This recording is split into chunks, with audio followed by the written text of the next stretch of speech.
điện phải rải chứ bỏng như lên có lẽ gì nhá cái đợt này Leo dùng lên hết cho cái gì đi học đọc về đó nhưng mà giá tài giá đi này em nhìn mất cho mình làm bằng giá tao giá nhân và giá tài giá nào giá tài giá tài nhưng ta là giá tài mình chưa lên bút hai mà chọc chui đấy bên chọc kia đúng không thế bằng hết nè bên mạng chọc đây vẫn nhằm ta thầm như thế nhắc nó chui vô đây mà chết chứ nhớ đâu lên chứ thôi tay cái này thăm này chọc lên nó tay cao tìm hey cái bún mặn làm đi chọc về bên mà cái này bút nó cho rồi ra bút gạch lẻ mà lại gọi bên em nó đang gọi để mà khi mà gọi địa con à làm đâu mà nó địa con hết đi và sang cái mỏng gì nè ế bà này mà chơi đấy gọi hả gọi bà hồ la nè cái bi hộ cái chẳng vậy kìa về nào mình mặt bài nó đây còn đây này phụ nó cũng này nó đẹp à mặt bài nó rẻ vợ nhu thì vợ này nạp là dạng này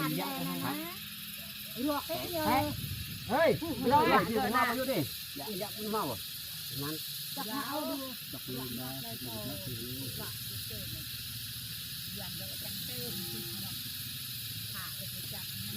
hãy đi về quan hệ đấy dạ bay đi ta còn đoàn nó thì nó quay cho anh này mà thoát lời nhầm mũi như mẹ này có ai có lẽ The Bluetooth device is ready to pair.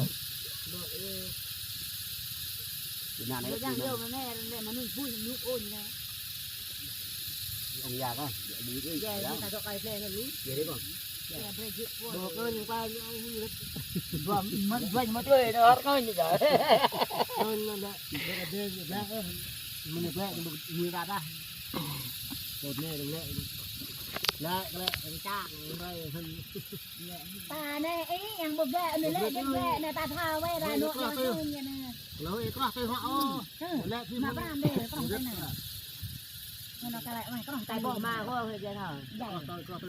có cái nhu hội nhiều mạ nó tay là mạ nó min nhiều bạ chơi là bạ cho bin thằng con mẹ sang na hoa để quăng gì thôi nên là mà coi rồi người kia có thao tay bỏ như này The Bluetooth device is connected successfully. Bên thằng con đang là bên khác, thằng con đang đi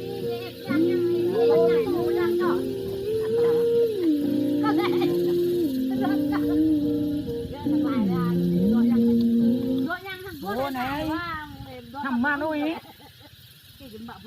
ma nuôi giờ mình nhận mua cái này đây chọn cái tay lấy người ta tổng thích lua nè ngại dạng hôm nay nè nhung chứ không đây thì nhung đuôi như là tay to đây đâu cái rồi sao cái này tao này dạ vậy đừng nói dạ tay tao mà người chắc luôn này dọn lúc nào cái này này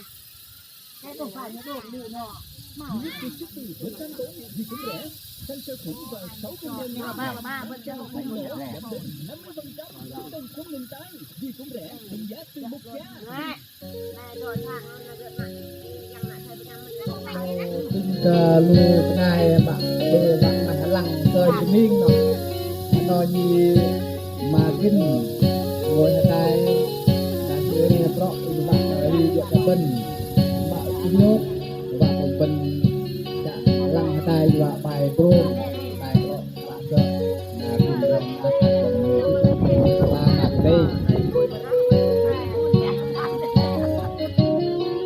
dạ này đại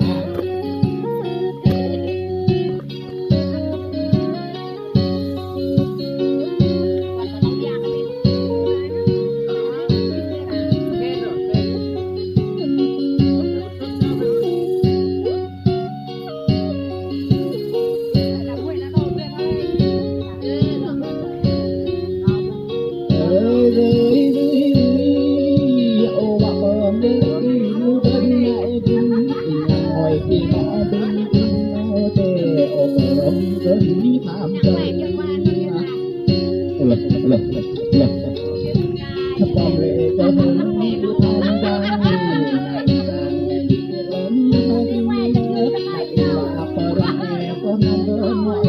rồi gọi ô ơi ơi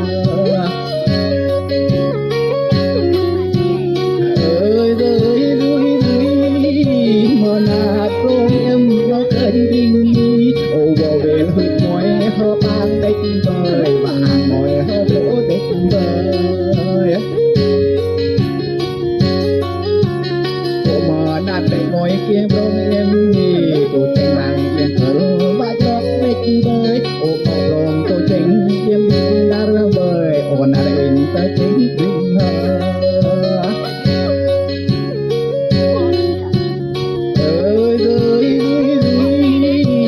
bằng nhờ đi rong nhắm nấu cây đi đưa đẹp đi lên với đêm đêm người đi với mời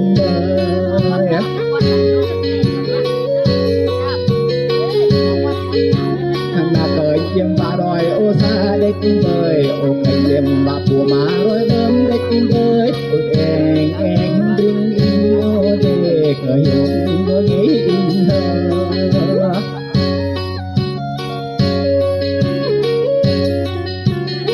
làng kỳ mõ bình yên tơ nơ ô bồi nhiên còn doanh địch với này mẹ con rắn kỳ mõ bình yên ô bồi nhiên còn rắn này anh bị lông với kẻ mẹ bơ ba tí nơ bình mơ dù ngầm đi rơ đu hỏi vời chẳng ngầm đi rơ mình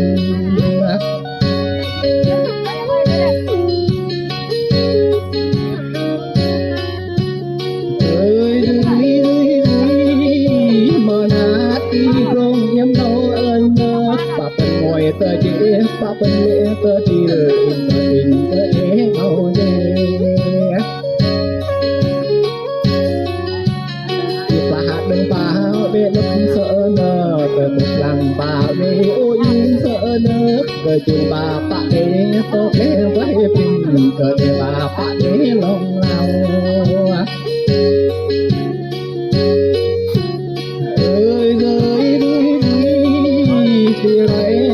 giác mình tôm tròn lệ phá con lệ mình tôm thưa đi ta giờ muốn mình lạc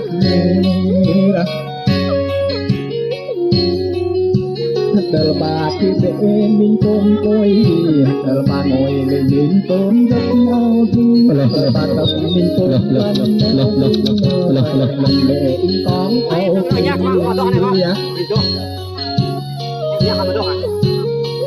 chỗ này nhắc nè tôm đấy hả em có chỗ như chỗ nào tập với nhau anh đi ai chỗ họ người này đường đó này